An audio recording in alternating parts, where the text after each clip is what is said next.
Кара-Балта Бишкек стратегиялык жолу курулуп жатканына 3 жылга чукулдап калды. Адистер билдиришкендей, капиталдык куруу иштери башталгандан бери миңдей бак кыйылган.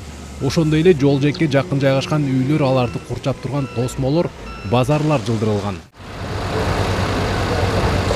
Унаа базарынын тушунда өсүп жаткан бактардын кыйылганы коомчулукта талкууга түштү. 31-декабрь күнү вице-премьер-министр Равшанбек Сабиров тиешелүү органдардын жетекчилерин чукул жыйынга чогултту. Сабиров бактарды кыюуну токтотуп тапшырмасын берди. Зеленый экономиканы бүгүнкү күндө биз ошого членстводабыз да, биз ошол эле мезгилде бул жашыл экономиканы биз өнүктүрүүгө биз өзгөчө бир обязацияларды алганбыз. Ошонун негизинде биз бул маселелер боюнча мындай тыкан жоопкерчиликтүү карап көрүшүбүз керек. Кыйылган бактарды Военно-Антоновка айыл өкмөтү атайын жайга төктүрүп, күнү түнү кайтарууда. Жоон ичкесин кошо эсептегенде 337 бак кыйылды.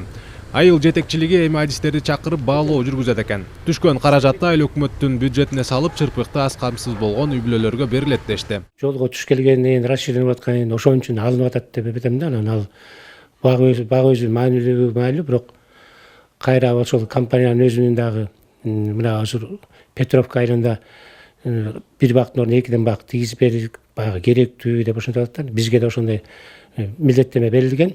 Ошо алынган бактын ордуна жол өткөн жолдун чекесине кайра экиден бак тигип беребиз деген милдеттеме компаниянын атынан. Долбоорго ылайык жолдун ар бир тарабына 10 метрден асфальт төшөлөт. Курулуш иштерин жүргүзүп жаткан кытайлык компания буга чейин Сокулуктун Военно-Антоновка айылына чейин жолду жаңы асфальттаганы маалым. Ушу проект кайра калыптанып баштады. Буга чейинки мына өздөрү жол салынып келген, ушул жерге чейин келишти. Андан кийинки ушундай эле болгон окуялар мына Петровкада деле 1200 чукул ушу бактарактар кыйылган. Ушу жолдун кеңейиши менен.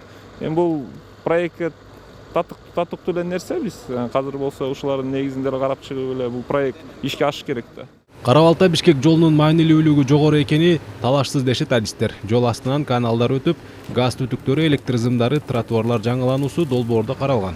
Сайфуддин Мурзаев, Нуркамил Асанов, Бекжан Токтосунов, Ала Тоо 24.